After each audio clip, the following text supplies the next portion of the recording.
authentic conversations about ourselves and our community, exploring topics that uplift and inspire us. From personal growth to social change. So grab your teacup and get ready to join the conversation.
Authentic conversations about ourselves and our community, exploring topics that uplift and inspire us. From personal growth to social change.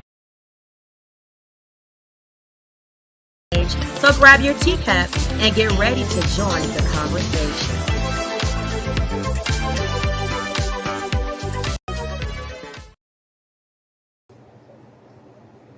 Good evening, Tea Talkers. It's Tanisha Talks Teas, and I'm back up to fill you guys' teacup up with some more tea.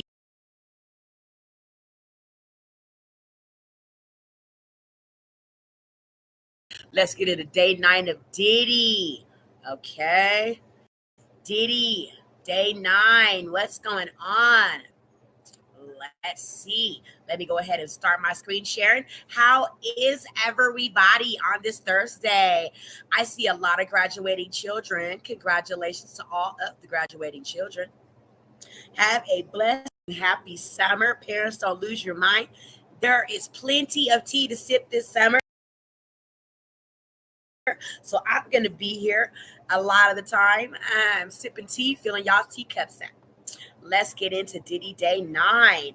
We are going to wrap up. How about yesterday? Day 8. Okay. Before we begin, please be advised that viewer discretion is strongly recommended. When you guys come into the room, please like and subscribe. Fill your teacup up, like and subscribe. Let me go ahead and enlarge the screen for you guys. And let's get into wrap up day 8 and jump into day 9. None of the content presented here has been exaggerated or taken out of context. These are the exact statements made by the prosecution team, defense team, Agent Gannon, Dr. Hughes, and Kaplan in a federal court on May 21st, 2025. Some words have been censored to comply with YouTube's guidelines. What you're about to hear is a voiced-over reading of Agent Gannon, Dr. Hughes, and Kaplan's testimony from the Sean Diddy Combs trial. Source: courtroom reporter at Inner City Press on X.com. All parties are presumed innocent until proven guilty. Listen at your own discretion. What you're about to hear is Agent Gannon, Dr. Hughes, and Kaplan's testimony from beginning to end. Okay, so we are going to get into some more testimony from some doctors, some FBI agents. I'm believing that's what that was. Okay, thank you, Viral Visions, for minutes of the trial. And it's translated into a voiceover so we can hear it read to us, okay? We're going to wrap up day 8 and jump into day 9 of testimonies of the Diddy trial. We're up to day 9. We're still in the beginning of the trial, but yet it seems like it's been going on forever, like it's been so much testimony. Okay, let's begin. Mr. Gannon, let's continue with items you seized on Star Island. GX215. What is this? High heels and sex items in the master closet. What's this? 3 cell phones found in one of the boots. Display the Gucci bag for the jury. Pull up GX10A and the stipulation. Zoom in on paragraph 5. A white plastic bottle. It contained liquid residue of meth and liquid MDMA. These pills were found with a Tesla imprint on them. These had the active ingredient in Xanax. This $100 bill had residue of cocaine. Mr. Gannon, what's this? A dark wood box with the word Puffy on the top. How do you know that this is the Astroglide and the baby oil that you seized? How many bottles of each? 31 Astroglide, 25 baby oil bottles. Any other cell phones found? Yes. Was a gun found in this suitcase? A .45. Hold the bullets up for the jury. No further questions.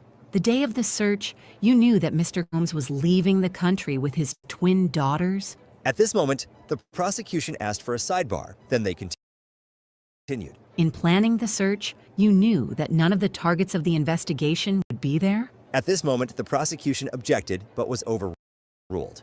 The plan was to have him not there, but we had contingencies.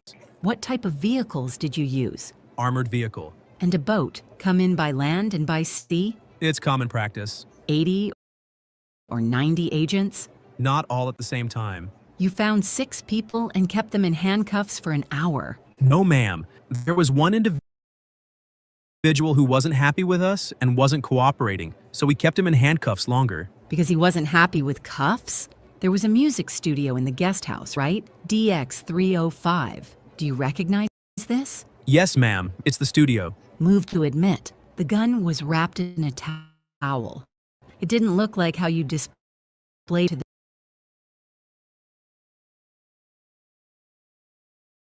jury yesterday, right? Yes, ma'am. Did you find any photos of Mr. Combs with these firearms? We did not. Do you agree that handguns, metal, is easier to get fingerprint than maybe another type of device? Can't say if it's easier, but it can be done. Can you get prints off a gun easier when it's inside? I think so. At HSI, you have Mr. Combs' DNA, right? I don't know. When he was arrested, the government took DNA swab, right? I don't know. Hold up the Gucci bag. The drugs were in this bag and in the puffy box, right? Yes. Your Honor, I am going to introduce a sealed exhibit with the help of IT. May I approach the witness? At this moment, the defense approached the witness, and the prosecution said to cut off the screens. So the gallery wasn't able to see this, but the defense said, Please don't say the names of the people in this photograph other than my client. Don't talk about it. Then the prosecution asked to confer with the counsel. They did. Then the deputy said, we may take the sealed exhibit down, and they continued. Agent Gannon, you live in Florida. Don't many people have guns in their homes there? At this moment, the prosecution objected, and the judge told the defense to rephrase the question. Do you have guns in your home? Yes. No further questions. The government calls Dr. Dawn Hughes. What is your profession? Clinical and forensic psychology. I treated people who were in World War II, which was such an honor. How many times have you testified in court? 60 or 65 in SDNY, ENDY, and the Northern District. Also New Jersey, Pennsylvania, Connecticut, Virginia. We offered Dr. Hughes as an expert. What do you anticipate covering? Why victims stay. Memory. Have you been retained by the government? Yes. What is your hourly rate? $600, $6,000 for the day in court. Why do victims stay? There are psychological bonds and the psychological consequences of the abuse. What are the levels of fear? It ranges from physical violence to butterflies. Violence doesn't have to happen all the time. What is psychological violence? Intimidation, throwing things, telling you what you can do and where you can go. At this moment, the defense objected, and the judge said, hold on, I'm going to strike that last answer. Then continued. What can be the role of sexual abuse? It puts the victim in significant psychological fear. Why does it prevent leaving? Shame, degradation. They don't want to think about it. What is emotional abuse? Putting down our partner, feeling like a piece of crap. What about financial dependence? The abuse controls housing and transportation, taking away her laptop. At this moment, the defense objected, and the judge sustained it. Are you familiar with love bombing? That honeymoon phase, the abuser showers her with gifts and affection to get her back. Does the attempt to leave happen over time? Yes, it takes multiple attempts. Which is the most common coping mechanism? Trying to work it out because of the trauma bond. You don't want to lose your partner. Personal coping mechanisms. How does placating or appeasing work? We're trying to avoid abuse. What is minimization? The victim says, maybe they had a bad day at work. Maybe they were intoxicated. It's a way to stay in the relationship, but it increases their risk. It's not a long-term strategy. It gets from one episode to next. What about the power relation? A person can have power as principal of a school. The victim asks, who is going to believe me? When does the victim finally speak? In a safe environment or after psychological help. What type of language do victims use when they first speak of it? They minimize. They are piecemeal. They remember the chipping paint on the ceiling, the smell of alcohol on the perpetrator's breath. At this moment, they had a sidebar in the court. Then the cross-examination began. Your clients, you observe them closely, their cognitive style. Yes, People don't fit into boxes, right? there are categories. But you have to listen to particular individuals, right? I'm not divorced from my training. When you do forensic work, you want a lot of sources of information, right? If it's relevant, You look at police reports, witness reports, and the like, correct? correct, You're familiar with malingering? I am. People can fabricate emotional responses, correct? They can. At this moment, the judge said, Mr. Bach, should we break here? And the defense said, I don't have a good cliffhanger. and they ended up going on break. You are with the American Psychological Association, which says you should only render an opinion after an examination, right? Where? This is a different role. You have not gathered information about this case, right? I am not rendering an opinion on any individual. There's someone named Cassie, but you don't know what she said, right? I don't. You're testified across the river in EDNY, right? Right. And you say the same thing, even though the cases are different, correct? It's to help the jurors understand. But it's their job to consider their case, right? You don't publish data on the patients you have evaluated, do you? It's confidential. So I can't cross-check your experience, the basis of what you were saying, right? People might go to a civil lawyer to make a little money, right? At this moment, the prosecution objected, and the judge said, let's move on. In civil litigation, you might look for malingering, right? You gave a webinar about giving expert witness testimony, right? Yes, for battered women. Let me show you DX-. At this moment, the judge asked for a sidebar. Does this document refresh your recollection? Let me look at it more closely. Yes? The fourth part is about navigating cross-examination, right? Yes? Most of your income comes from court-related work, right? No, maybe half. You've raised your rate to $600, It's been the same for some time. but you've raised it. Commensurate with others. You've been retained hundreds of times, but you've never come into court and testified in defense of a man accused of a sex crime? That's correct. I don't evaluate offenders. You met with the prosecutor 6 times to prepare your testimony, right? Correct. At this moment, the prosecution asked for a sidebar and then continued. Did you discuss the topics with the prosecutors? With all due respect, it was mostly me educating them. But you know nothing about the case. Were you advising them on how to present evidence in domestic violence cases? Didn't you help them write briefs? At this moment, the prosecution asked for a sidebar. Once it was finished, they continued with a recross. You reviewed some filings to the court in this case. It was all related to the subject of your expert testimony, right? Correct. In fact, we redacted. You did. You are a board-certified forensic psychologist, right? Yes. How many of those are there in New York State? I think about 40. At this moment, another recross happened. Your defense work is almost entirely for victims of domestic violence, right? I'm not sure that's true. You worked with Mr. Brian Steele, who was defending a woman charged with reacting to domestic violence, right? Yes. And Mr. Steele decided not to use you after meeting with you. At this moment, the judge interrupted and told the defense to move on. And so they did. There were no further questions, and the prosecution called its next witness. The government calls George Kaplan. When did you work for Combs Enterprises? 2013 to 2015. What fell under that holding company? Clothing, liquor, entertainment. I was executive assistant to the chief operating officer. Where did you work? 1710 Broadway, NYC. What was your next position? Executive assistant to the chairman, Mr. Combs, from September 2014 to September 2015. Who did you report to? Ms. Coram, KK, she essentially ran Mr. Combs's life. Where did you report? L.A. What did you do? Carried his bags, made sure things were when he wanted them. As he trusted me more, he had me around more. I'd set up hotel rooms. How many hours a week? 80 to 100 hours a week. How much did you get paid? $125,000 a year to start. What did you do in the morning? Make sure everything was in the bathroom, the breakfast cooked. He was recording a mixtape, so we worked late. Who was security? Uncle Paulie, D-Rock, and Ruben, later licensed security in the second half of 2015. How frequently did you communicate with Mr. Combs? Multiple times a day. Things could be found in the back, iPad, drugs, whatever.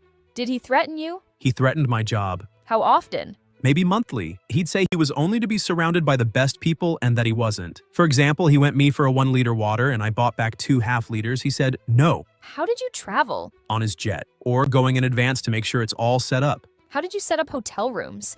There was a bag. I unpacked it. Clothes, candle, Astroglide, baby oil. Who bought this? Often me. In what cities did you set up hotel rooms? Los Angeles, New York, and Miami. In LA, Mr. C, Bel Air, the Intercontinental. In NY? Trump by Columbus Circle. In Miami, the SLS How was it booked? and Frank Black, based on Biggie's Frank White. Would you clean up rooms? Yes, bottles of baby oil, Gatorade, once brown crystallized powder on the counter of the bathroom sink. Why did you clean up? Not hotel staff. It was implied, protect his public image. I was keen on doing that. Explain. At this moment, the defense objected and the judge overruled it. I found hotels would sell photos to newspapers to shame guests. Did he reach out to you from the room? For food, clothes, sometimes drugs. I did it. What drugs? Dop kit. Illegal drugs? At this moment, the defense objected to the word illegal, and the prosecution rephrased the question. What other drugs? Advil, ketamine. What's he ask for? I picked up drugs for him, MDMA. Who asked? Mr. Combs in LA and Miami. In Miami, Mr. Combs asked me to call a person. He came and gave me a bag of pills, MDMA. I gave him cash. I gave the pills to Mr. Combs. And in LA? I went out and met the person in Hollywood. I gave money. He gave me a bag. At this moment, the judge said, "We will break for the day." And those were all of the testimonies today in the Diddy trial. What did you think about the testimonies today? Who do you think did better overall today? The defense or the prosecution? Let me know in the comments down below, and I'll see you tomorrow.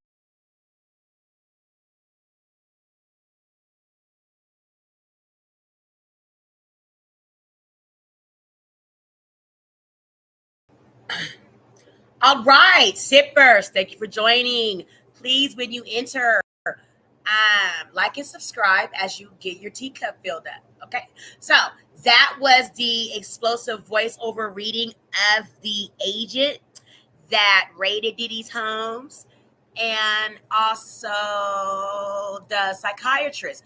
Do you think the agent that raided Diddy's home, the things that he found, the Astroglide, the box with the residue and things like that, do you think that hurt Diddy, or do you think it won't really much matter in a RICO case? What do you guys think? Do you guys think that the doctor that testified, not hearing Cassie's testimony, however, knowing about whatever it was she was going to be attesting to, relevant to similar things of what Cassie testified about, do you think that helped, or do you think that hurt? Drop that in the chat along with those teacups. We're gonna now get into Kid Cudi. Okay, Kid Cudi. Before we begin, testimony, please be advised he that viewer testified today. I hear it's wild, so let's give it a listen.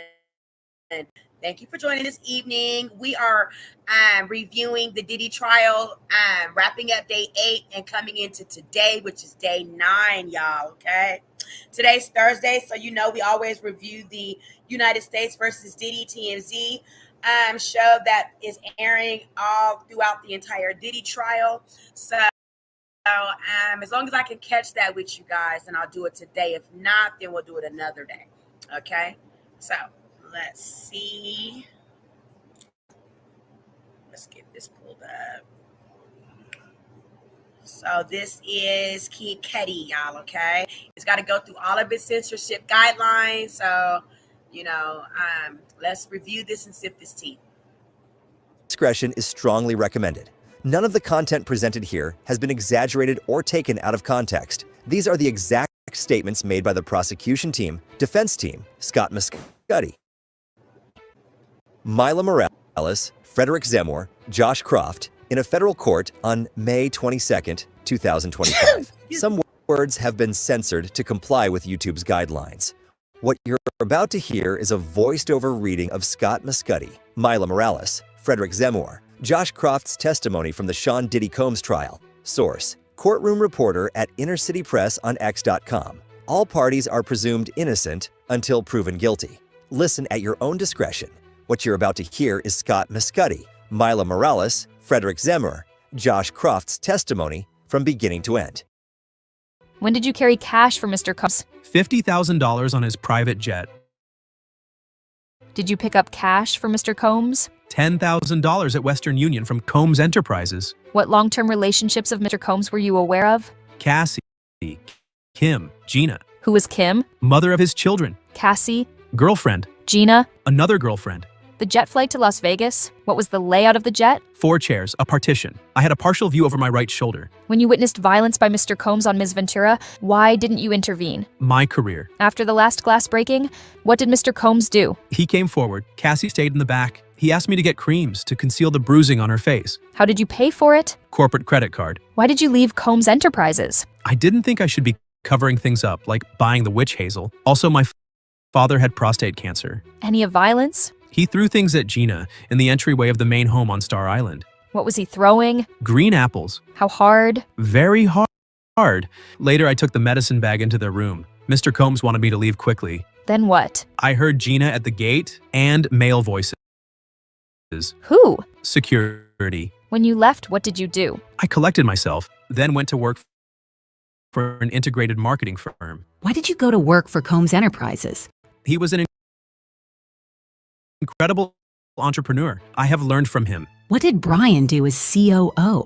Ensuring profitability of each unit. I was an employee when Revolt TV launched. Tell me about it. We were on the 6th floor of 1710 Broadway. Everyone was there. It was momentous, Diversity was important to Mr. Combs. specifically for African Americans. What did Blue Flame do? Marketing for Ciroc. What is Diageo? They own Johnny Walker and others. Mr. Combs set up a marketing entity for Ciroc. Your job. What was it? For example, Mr. Combs would say, "We are going to leave the house." He meant 3 to 5 minutes. I had a checklist for the bags and toiletry. It was a bad look in me if something wasn't in there. Is there a binder near you? I can't read that. It says Southern District. I'm handing you something to refresh your recollection. Take a look at it as long as you want to. You ran an off-site training, a graduate from Harvard Business School. Also Kenny Burns. I remember. You were effective, right? I worked hard. I don't know how you'll answer. Was it good or bad?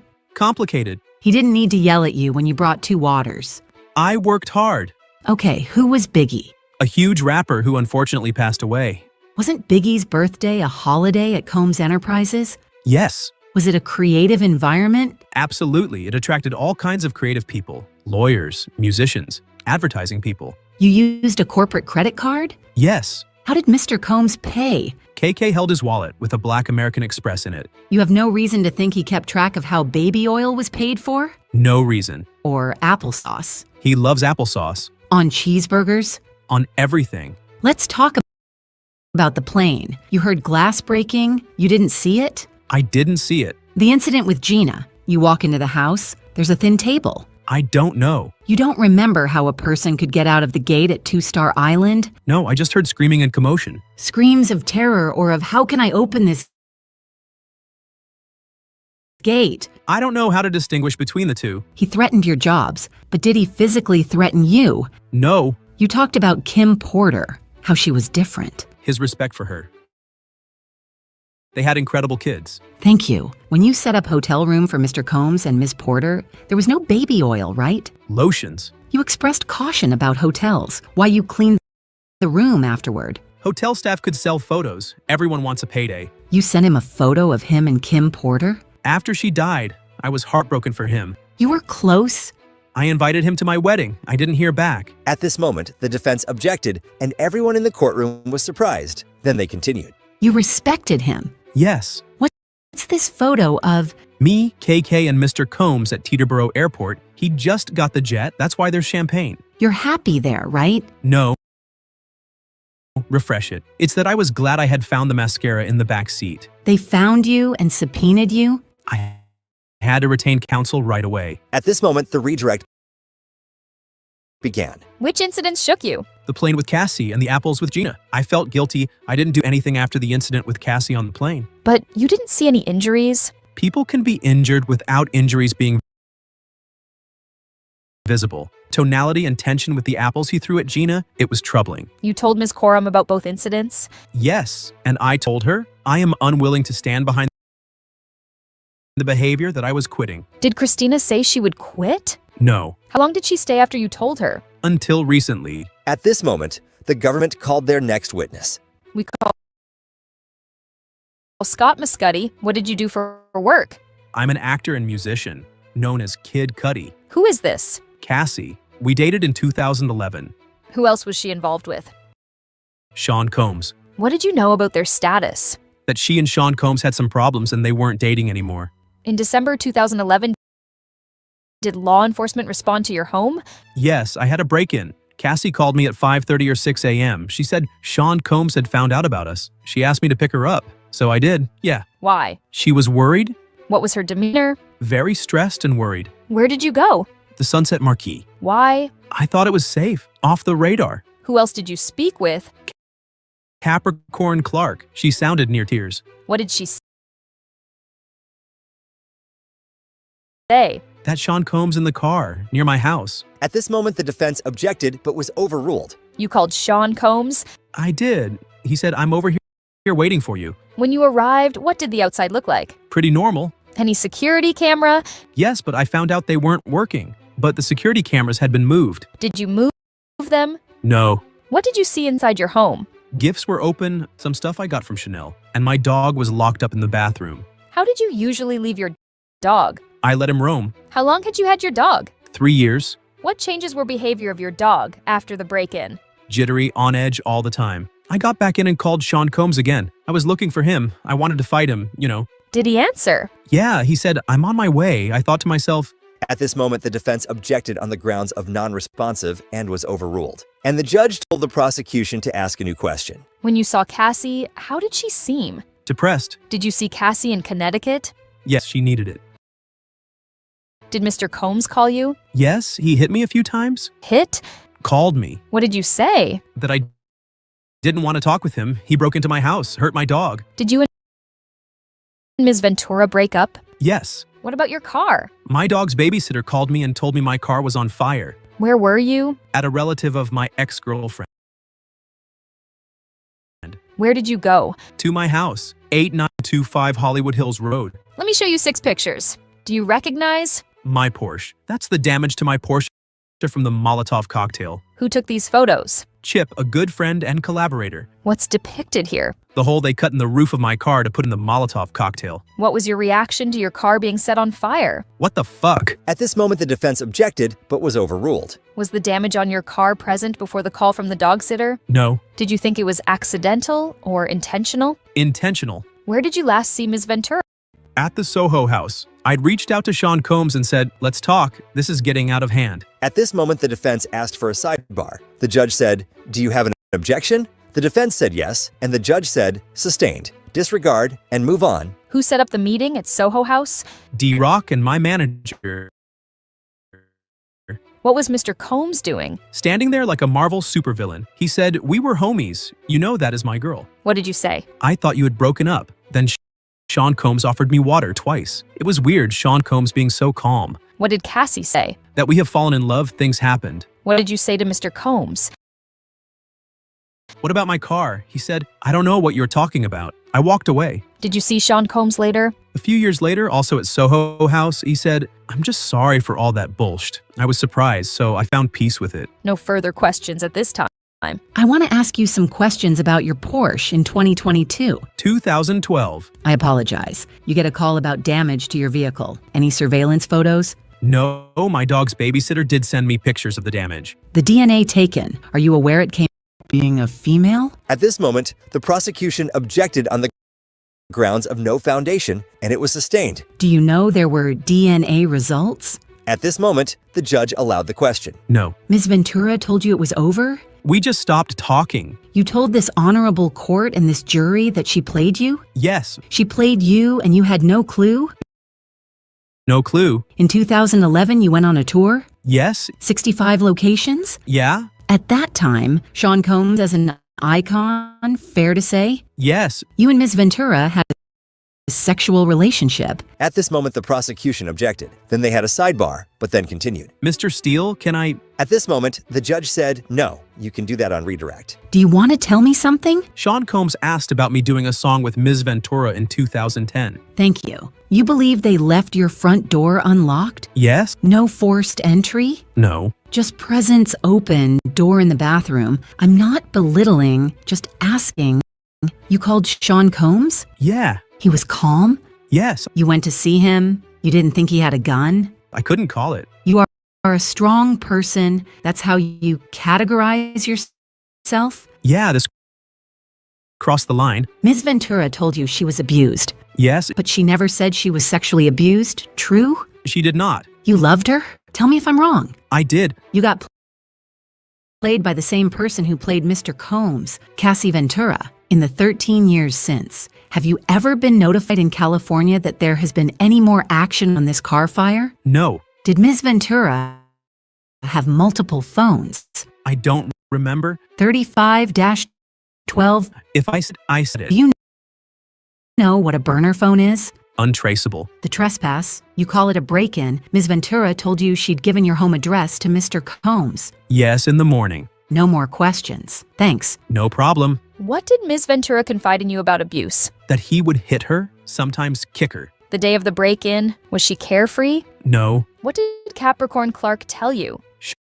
Sean Combs and an affiliate forced her into a car to come to my house. I called the police. How would you describe Cassie that day? Just really shook. Him finding out about us. Why did your relationship with Ms. Ventura end? The drama out of hand. I wanted to give space. What drama? The break-in. For my safety. Her safety. At this moment, the defense objected on the grounds of speculation, but was overruled. Why did you have safety concerns? Because I knew Sean Combs was violent. At this moment, the defense asked the judge to approach, and they had a sidebar, and then they continued. The meeting at the Soho house, Mr. Combs said, I don't know what you're talking about your car. Did you believe him? At this moment, the defense objected, and the judge told him to rephrase the question. What was your understanding? That he was lying. No further questions. The judge asked if there was any recross, and the defense said, no, Your Honor. What's your name?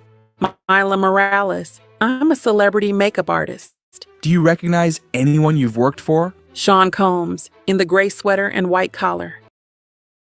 When did you work for Mr. Combs? 2000 to 2005. Then who? Rihanna, Who else? Jennifer Lopez, Cassie. When did you work with Cassie? 2007 until COVID. She was like a little sister to me. How much older than her are you? A few years. Did you see her with injuries on her face? 2010 Grammy weekend. Prince party. Where were you with her? Beverly Hills. I fell asleep in the room and woke up to a commotion. Cassie walked in, then Sean asking, where the fuck is she? What did he do? Walk into the bedroom, shut the door. What did you hear behind the door? Yelling and screaming, both of them. Then Sean Combs left. What did you see next? Cassie. She had a swollen eye and knots on her head. I packed her things up. We went to my house. Then? My doctor friend came and examined her to see if she had a concussion. What were you afraid of? Sean, I feared for my life. At this moment, the defense objected and said, move to strike, and the judge overruled it. How long did she stay? Days. Have you done interviews about this? A couple. Were you paid? No. Did you provide evidence? Photos of me and Kim Porter, early 2000s. Were you paid? $1,000. No further questions. Did you assist Ms. Ventura for any red carpet events? Possibly. And some music video. Black and yellow. We have photos. 647, please. The goal was that she looked put together? Yes. These photos show your artistry. You reposted them on Instagram? Yes. You were in her hotel room, though you lived near. Yes. You met Ms. Ventura's family. Her father. You called a doctor and a lawyer. The lawyer lives in San Francisco. You provided emotional support. Yes. You did an interview with CNN and with Extra TV, Don Lemon, Piers Morgan. Yes. Did Dateline reach out to you? I don't look at those anymore. Did you ask the government if you could do more? Look at this. So you asked permission to speak to Dateline? Of course I asked. After the incident, neither Mr. Combs or anyone from his company ever approached you. No one did. For a documentary, were you paid? Therapy? You sold the photos to CNN for $1,000? Yes. No further questions. Frederick Zemmour, the general manager of L'Hermitage Hotel LA. Why are you here? I received a subpoena. Are you familiar with the hotel's reservation system? We have a system called Opera. We enter in personal preferences. How long do you keep them? They stay forever. Who reserved this room for Sean Combs? Ryan Lopez. Also other names were used. When was this profile first created? 2006, it said Sean Combs and Bad Boy Records. Then they changed it to Jackie Star. Let's look at 2011 to 2012. This reservation, what's the bill? Over $2,000. It says only charge if Christina Coram approves. What were the instructions? Put room out of service for cleaning. Like the room hot, set it for 75 degrees. What are these complaints? Candle wax on carpet. Security called. Charge $500. No further questions. At this moment, the judge asked the defense, cross-examination, and they said none. Then came the next witness. Special Agent Josh Croft, where do you work? HSI, Homeland Security Investigations. I extract data from computers. What is your training? The Sands Institute. What does that stand for? I don't really know. They are opaque in that way. What tools do you use? TX1 and digital collector. Whose laptops did you extract? Cassie Ventura. This is a MacBook Pro, roughly from 2010-2011, with a white case. Did you boot it up? I got to the MacBook factory default screen. But you got data. Yes, the hard drive had data not overridden by the factory reset. What is unallocated space? Something not viewable, something previously deleted. Explain how computers store data. You have a table of contents. A file can still be stored in unallocated space. So on these 3 laptops, how are they backed up? iTunes was used before iCloud. Some looks a little funky. But you can validate the funky, as you say, data by going to the raw data? Yes. Nothing further. On one of the laptops, there was a Frank Black profile. Yes. Did you process every file? Yes. Have a wonderful weekend. Frank Black, did you proceed under Ms. Ventura's consent? Under warrant. At this moment, the judge said, no more witnesses. Jurors, I intend to release you early. Any objections? Don't read anything about the case. Go for a walk. Watch the Knicks avenge their Game 1 loss. And you must tattle. We're making great progress. All rise. And that was the end of today for the trial. What did you think about the day of witnesses? Do you think today was the day for the prosecution or the defense? Let me know in the comments down below, and I'll see you tomorrow. Sippers, I am still in the middle. I'm still in the middle about the testimony so far. I think it's still maybe anybody's win or loss here. I'm not quite sure. So, Scott Miscudi, known professionally as Kid Cudi, took the stand and testified about his relationship with Cassie Ventura in 2011. Now, I heard through the sippers, right? It was the tea that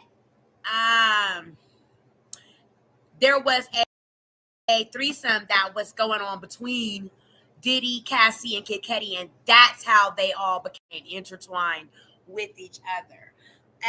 They're keeping it very mediocre and PG-13 in the court as far as Kid Cudi is concerned. For whatever reason, I was under the impression that they all got together in a threesome, right? Kid Cudi and Cassie liked each other a lot, and they continued the romance outside of the bedroom without Diddy. Diddy found out and didn't like that. Him and Cassie, had one of their roundabouts in, a violent way, and she went to Kid Cudi's house. Diddy found out where she was, tracked her down, and he blew up, or allegedly had Kid Cudi's car blew up. 1 second, tea sippers, that's my door. I'm expecting a delivery. 1 second.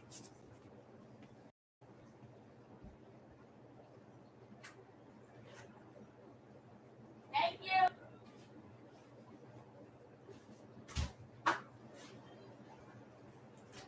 Okay, so,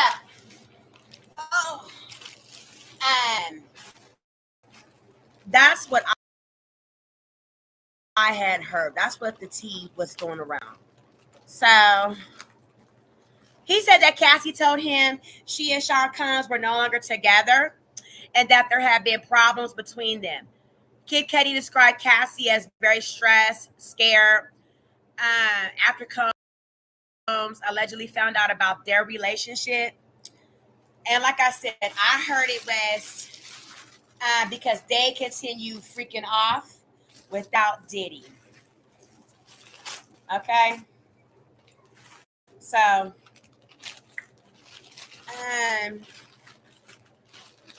according to Kid Cudi, Cassie called him around 5:30 or 6 a.m. one morning, asking to be picked up.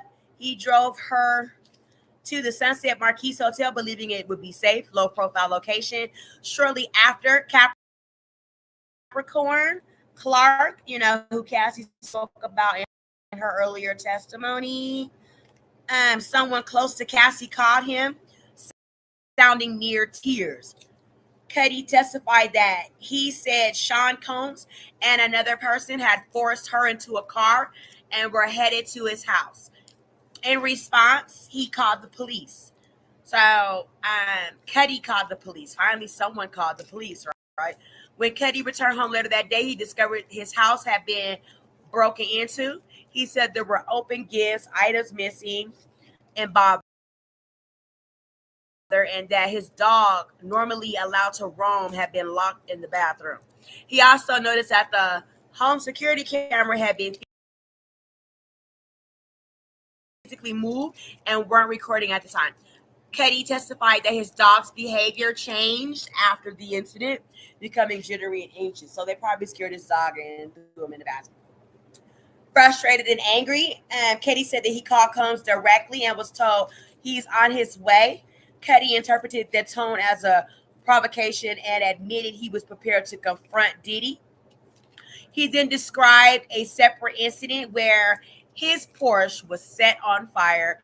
He learned about it from his dog's babysitter, who called him and said that they saw the car on fire. When Cudi arrived, he saw the aftermath of what he described as a Molotov cocktail attack, photos of which were taken by a friend named Chip. He testified that the hole in the car roof had clearly been cut to drop the explosive inside. When asked how he reacted, Cudi said, "What the F?" And he emphasized that he believed the act was intentional. Okay. Later, Cudi recalled a meeting at Soho House with Diddy, arranged by D-Rock. Remember, Cassie mentioned D-Rock. I believe D-Rock's one of his bodyguards, security guards, and his manager. He described Diddy as calm and composed, standing there like a Marvel villain. During the meeting, Diddy reportedly told him, "We were homies. You know that's my girl." Cassie responded by saying that she and Cudi had fallen in love. Wow. Okay, so how do you get falling in love with Cudi if y'all had only had maybe prior, you know what I'm saying, one or two times together, intimate times together?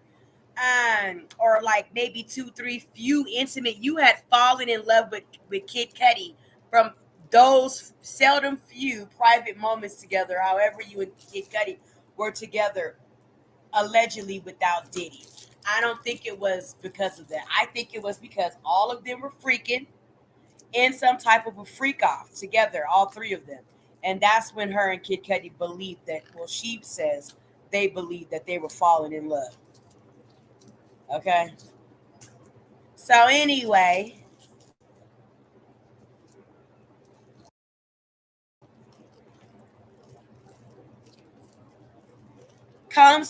Diddy offer him water twice,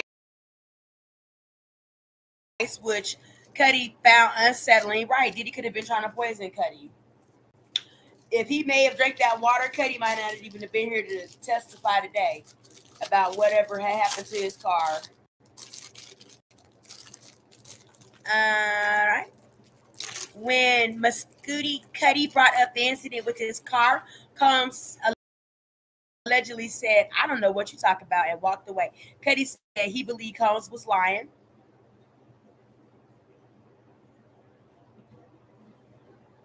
Okay.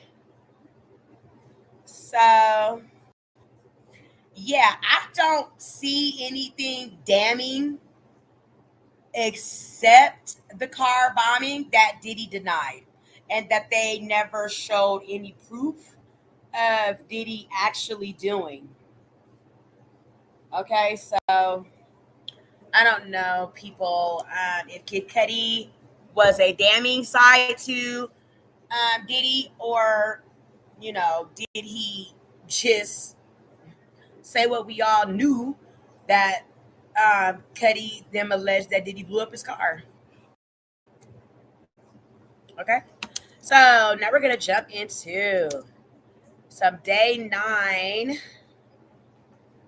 of some Diddy testimonies. Okay, Diddy in court. Let's see.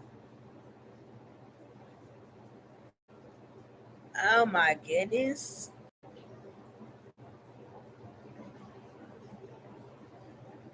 Okay, we already know about some of the celebrities, but um, not all of them are like implemented in free costs and stuff. A lot to break down about what was happening today. We've been talking about Kid Cudi's testimony, week 2 in general. But right now I want to bring on Elizabeth Milner, our longtime reporter, who is inside that courtroom for Kid Cudi's testimony. Now, one of the things I want to ask you about, Elizabeth, is we're reading the transcript, right? We're reading what he said on the stand. What was his tone like? Because I got to tell you, he was hitting one-liner after one-liner after one-liner. By the way, he shows up in court, leather jacket, smoking a cigarette. I mean, this is Kid Cudi, major celebrity comes in. What was the substance of what he was saying? And I got to ask you the tone in which he was saying it. Well, obviously, I didn't see the cigarette smoking part. I was inside the courtroom when this was going on, but it was a packed courtroom today, Jesse, despite it being very cold outside today, despite it even pouring down raining this morning when I came to court today.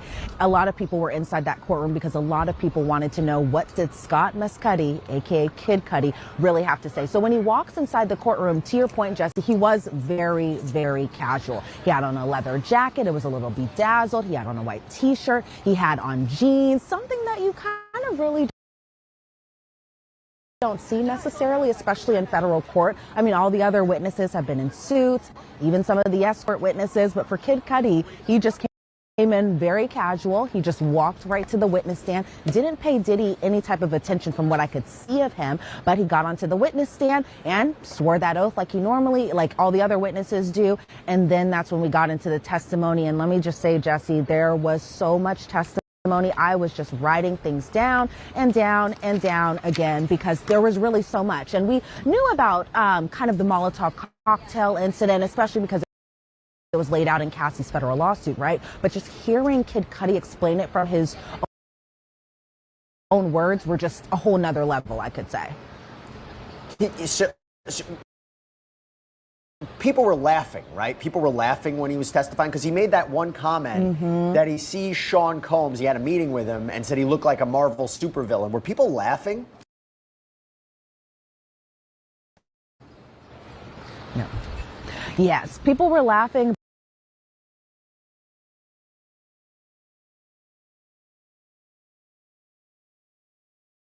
But if you're going to ask if Diddy was laughing, it didn't seem like he found that joke necessarily funny. But there was definitely some courtroom laughter, even from some of the jurors who were in the box. They were laughing as well, too. But from what I could see of Diddy, it didn't seem like he had much laughter going on in that specific moment, which was a complete 180 from kind of his demeanor when George Kaplan was testifying, where he seemed a little more jovial. He was laughing along. But when Kid Cudi came on the stand, it felt like the smile just went down, right. And he had more of a serious demeanor and serious tone listening to Kid Cudi testify. And because, Kid Cudi was providing some quite important pieces of damning evidence against Sean Combs. I mean, talk to us about his direct examination. What were some of the highlights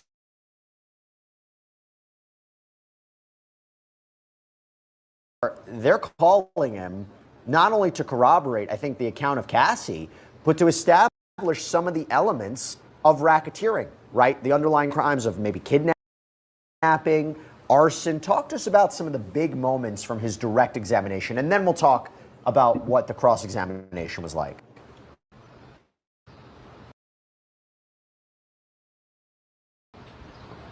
Right, because the jury has been hearing about Scott Mescudi a lot, and they've been referring to Kid Cudi as Scott Mescudi during this. So seeing Kid Cudi in the flesh, I'm sure a lot of people wanted to know, what did he have to say about December 2011 specifically? Now, around that time frame, police actually responded to Kid Cudi's then home. He's no longer in that home anymore now, but they responded to a call about a break-in at his home. So he said that day actually started with a call from Cassie herself about 5:30, 6:30 in the morning. And Cassie relayed to Kid Cudi that Diddy had found out that the two were dating, and she sounded kind of stressed during this phone call. So what Kid Cudi did was he picked her up. He took her to a hotel called Sunset Marquis. So that way it was a little safe for her to kind of hang out there and be at that hotel. But Kid Cudi at the time said he didn't think that Cassie was even dealing with Diddy at this point.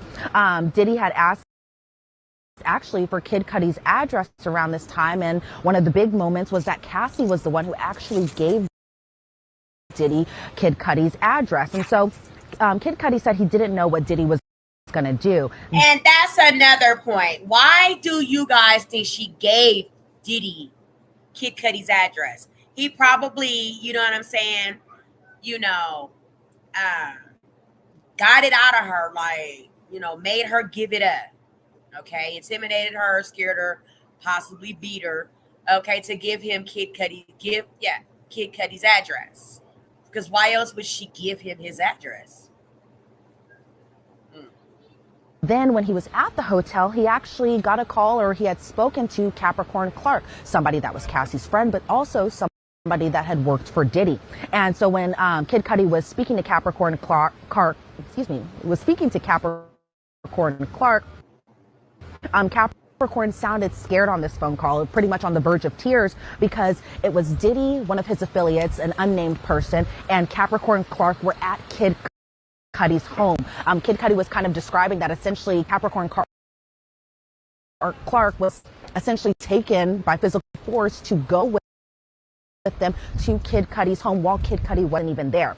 So Kid Cudi confirmed that Sean Combs, aka Diddy, aka Puff Daddy, whatever we're calling him, was inside his home when he wasn't there. Kid Cudi said that he actually went home after speaking with Capricorn Clark and just kind of rushed over there.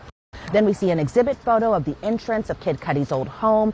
It's the home of the break-in, and you see the front gate door. And he described his neighborhood at the time being as far as being very quiet, family-oriented, and they had to kind of mention that he was driving a Porsche around that time. So Kid Cudi actually called Diddy while he was driving home, and there was some profanity here, so bear with me, everyone. He said, "Mother effer, are you in my house?" And Diddy said, "I just want to talk to you. I'm here waiting for you." And surprisingly, Kid Cudi explained that Diddy sounded relatively calm while he was on the phone speaking to him. So Kid Cudi thought his security cameras were working, and turns out he said someone kind of had moved them and angled them a little bit down, so that way I guess whatever was going on wasn't captured on that video. And they had moved them the opposite angle, and said Kid Cudi verified he wasn't the one who moved those security cameras. But when he got home, Jesse, he said gifts were open on the kitchen counter. Stuff was pretty expensive. It was from Chanel. And that his dog, surprisingly, was locked in the bathroom. Now, his dog normally roams around free like a lot of our pets normally do. I mean, my cats right now are probably wandering around. I would never lock them inside the bathroom while I'm out of home or anything like that. So I can understand why that really stood out to him as far as his dog being inside the bathroom with the door closed. But he had that dog for about a 2-year period, and noticed that after this break-in had happened that his dog became jittery and was always on edge at the time. So Kid Cudi got back into his car, he says, and called Diddy because he wanted to fight Diddy. He wanted to square up essentially and just find him and fight him because he believed that Diddy broke into his home. And so He said after this phone call, he thought about the reality of the situation and what more could possibly escalate from that situation. So what he ended up doing is he just called the police, and when he had returned home, because remember he was driving around looking for Diddy, essentially wanting to fight him, he says, and when he returned home, the police were there at his home. He filed a report, and then he was speaking with Cassie about the situation, and Cassie seemed pretty depressed about the situation, according to Kid Cudi while he was on the stand. And then he had said, because this was around December of 2011, and we know that shortly after that, Kid Cudi had spent the holidays with Cassie over at her family's home in Connecticut, and then they broke up shortly after. But the thing is, a few weeks later, January 9th of 2016, again, a few weeks after his break-in, his car caught on fire, or not even caught on fire, a Molotov cocktail was lodged into the driver's side of his car, of his Porsche, mind you. And we saw a lot of exhibit photos from that Molotov cocktail being inside, or not being inside that car, but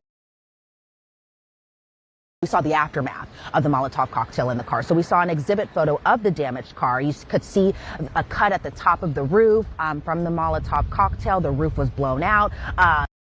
Kid Cudi had said his friend Chip, who is one of his best friends, took those photos because he had got a call from his dog sitter at the time that essentially his car was on fire. So he had rushed back home to see what happened. Lo and behold, this entire incident happened. So we saw more exhibit photos of the burned driver's side door, some smoke damage, again, the whole of the roof, damage to the driver's side car, burned seats.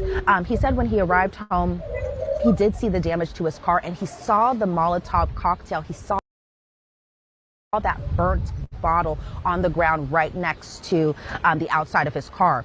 So he said police were actually there when he had arrived home, and his car wasn't even able to be repaired after this fire. And so they had said that this cocktail was in the driver's seat, and his reaction, to your point, Jesse, earlier about him just being so casual while he was on the stand and his one-liners. Well, his one-liner for his reaction about a Molotov cocktail being lodged into his car was, "What the F?" And obviously I can't say what the F means, but we all know kind of from that. But as far as just the aftermath of it, there was this whole meeting at Soho House where essentially Diddy and Kid Cudi shook hands. Kid Cudi said that he didn't necessarily believe Diddy when Diddy had said, Kid Cudi had said something along the lines of, "What are we going to do about my car?" And Diddy said to Kid Cudi, "I don't know what you're talking about." But as we ended the redirect, because there was some cross-examination in between that essentially Kid Cudi believed Diddy was lying about this because, there were some objections thrown here and there. But he kind of snuck in there that he believed that Diddy was a violent person and was the reason behind this Molotov cocktail in his car. Just unbelievable testimony. So, as I mentioned before, it not only helps corroborate Cassandra Ventura's account, but, kidnapping, arson, these are key crimes for the racketeering statute. These are exactly what the prosecution is looking for, and you could see how Kid Cudi is filling in the pieces of that. And by the way, having Kid Cudi, a star of that, I don't know how much the jury actually knows about Kid Cudi, but having him testify, that's compelling for the prosecution. Although I will tell you, I thought it was interesting what the defense was trying to do with him under cross-examination. What were some of the highlights of cross-examination? I believe it was being conducted by Brian Steele, who, as we know, no stranger to high-profile people in the music industry. He famously represented Young Thug in his trial. What was the cross-examination about there? Well, another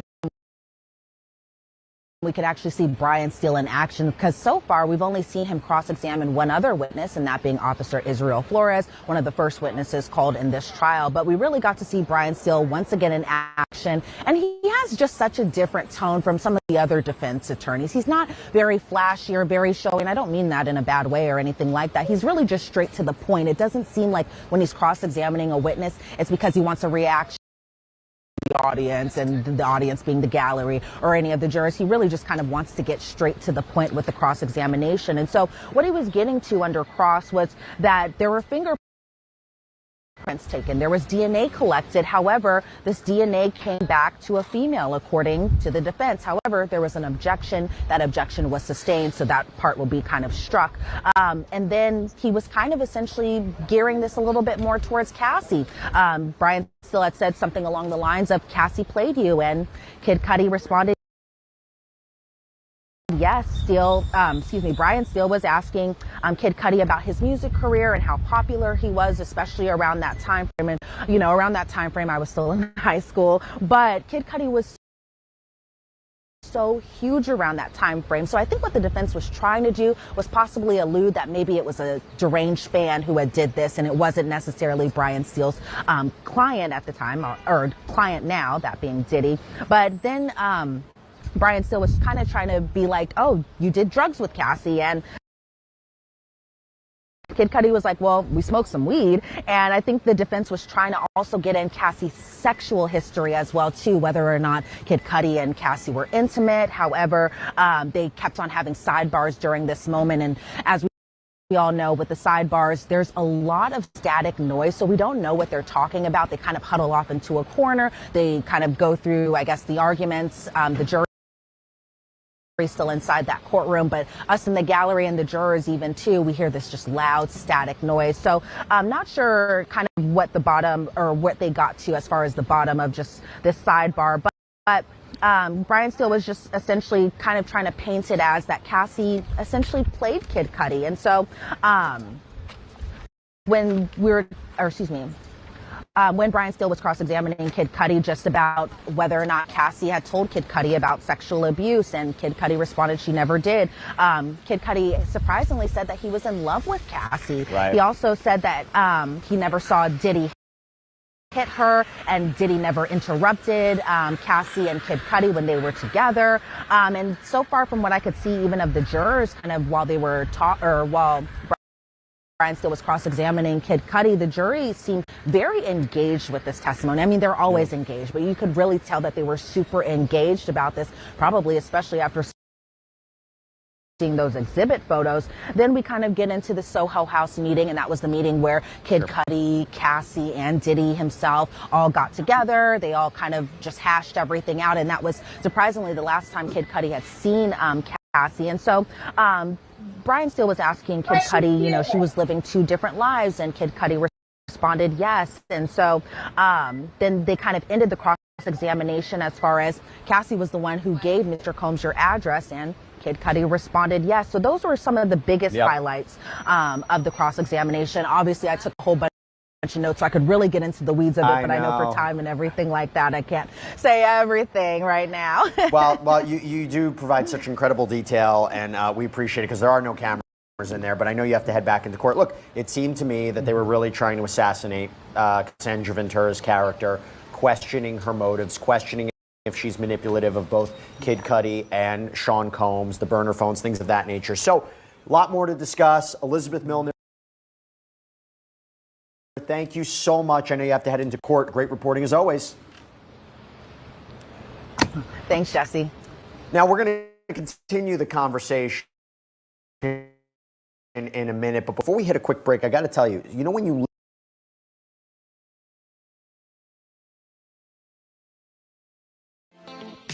Thanks for watching. Remember to show your support by liking, subscribing, and sharing. It's a blessing. Keep your teacups filled and ready for my next upload. Until then, stay inspired and remember, always stay dipping.